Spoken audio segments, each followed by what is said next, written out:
ایک بدو آئے، ایک صحابی آئے، یا رسول اللہ میرا باپ میرے مال کو خرچ کر دیتا ہے، مجھ سے پوچھتا نہیں ہے۔ تو آپ نے کہا بلاؤ اسے۔ ان کو جب بلایا گیا تو اس نے پوچھا کیوں بلا رہے ہیں؟ کہ تیرے بیٹے نے شکایت کی۔ تو ان کو اتنا دکھ ہوا، انہوں نے چند اشعار پڑھے دل ہی دل میں، زبان پہ نہیں، دل ہی دل میں، اور مجلس میں آ گئے۔ جب پہنچے دربار رسالت تو جبریل آئے ہوئے، یا رسول اللہ اللہ تعالیٰ کہہ رہے ہیں اس کا مسئلہ بعد میں سنیں، اس سے کہیں وہ شعر سنا جو تو نے بیٹے کے گلے میں کہے ہیں، اور اب تیری زبان سے ادا نہیں ہوئے پر تیرے اللہ نے سنے۔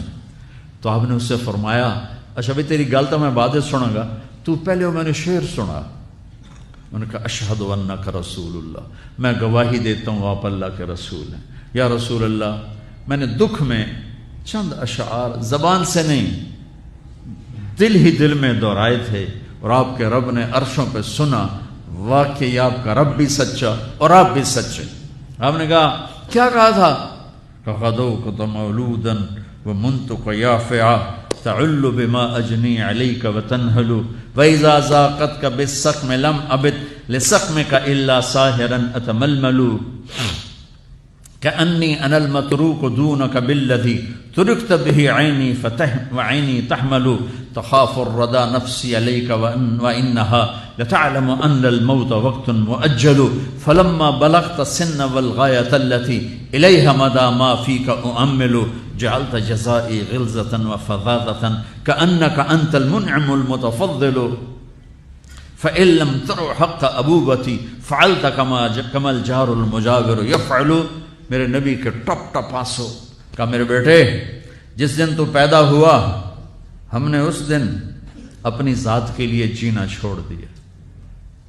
ہم نے تیرے لیے زندگی کا سفر شروع کیا، تجھے ٹھنڈی چھاؤں میں بٹھانے کے لیے گرم ہواؤں سے لڑا، تمہیں ٹھنڈی ہواؤں سے بچانے کے لیے برفانی راتوں میں کام کیا، تیری ایک مسکراہٹ دیکھنے کے لیے ساری ساری رات تڑپا، ساری ساری رات اپنے آپ کو کوہلو کے بیل کی طرح اپنی ساری جوانی کا رس نچوڑ کے تیری ہڈیوں میں ڈال دیا۔ میں بوڑھا ہوتا گیا، تو پروان چڑھتا گیا، میری کمر جھک گئی، تیری کمر اٹھ گئی، میری ٹانگوں سے جان نکل گئی، تیری ٹانگیں مضبوط ہو گئیں، میرے ہاتھ کانپنے لگے، تیرے ہاتھ مضبوط ہوئے، میں لڑکھڑانے لگا، تو اترانے لگا، تو مجھے خیال آیا کہ جیسے میں اس کے لیے دھکے کھاتا تھا، اس کی زندگی کی دعائیں مانگتا تھا، اس کے لیے تڑپتا تھا، چلو آج میرا یہ سہارا بنے گا۔ لیکن جب تجھ میں جوانی کی لہر دوڑی اور مجھے بڑھاپے نے کھا لیا، جب جوانی میں تجھ میں رنگ بھرا اور بڑھاپے نے میرے رنگ چھین لیے، جب جوانی نے تجھے سیدھا کیا، بڑھاپے نے مجھے ٹیڑھا کر دیا، کمر جھکا دی، تو ایک دم تو مجھے ایسے گھور کے دیکھنے لگا، تیری آنکھیں ماتھے پہ چڑھ گئیں اور تو مجھے یوں دیکھنے لگا جیسے میں نوکر ہوں، تو باپ، تو مالک۔ تو میں نے اپنی 30 سالہ زندگی کو جھٹلا دیا کہ ہاں میں باپ نہیں ہوں، میں نوکر ہوں، یہ میرا سردار ہے، اگر یہ بیٹا ہوتا تو یوں تو نہ کرتا۔ اس نے میری راتوں کے تڑپنے کو بھلایا،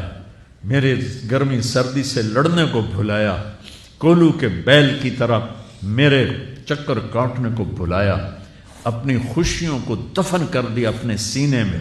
قبرستان بنا دیا اپنے سینے کو، اپنی خواہشات کا اور اپنی خوشیوں کا، اور آج تو مجھ سے ایسے بات کرتا ہے جیسے میں نوکر ہوں اور تو میرا آقا ہے۔ اچھا میرے بیٹے میں نوکر سہی، تو سب، پر میں تیرا پڑوسی، تو بندہ پڑوسی سے پوچھ ہی لیتا ہے کیا حال ہے، کوئی ضرورت تو نہیں، اتنا ہی پوچھ لیتے۔ دیکھو میں آج رو رہا ہوں، یہ بڑے دردناک اشعار ہیں، میری اردو میں اتنی وسعت نہیں ہے کہ میں ان اشعار کا درد سمجھ سکوں اردو کے الفاظ میں، لیکن اتنا بتاتا ہوں کہ میرے نبی روتے روتے ہچکی لگ گئی، اتنا روئے، اور آپ نے اس بچے کے گریبان کو یہاں سے پکڑ کر دفع ہو جا، میری نظروں سے دور ہو جا، انت و مالک لابیک، تیرا سب کچھ تیرے باپ کا ہے، یہی باپ آج تمہارے ہاتھوں ذلیل ہو رہے ہیں۔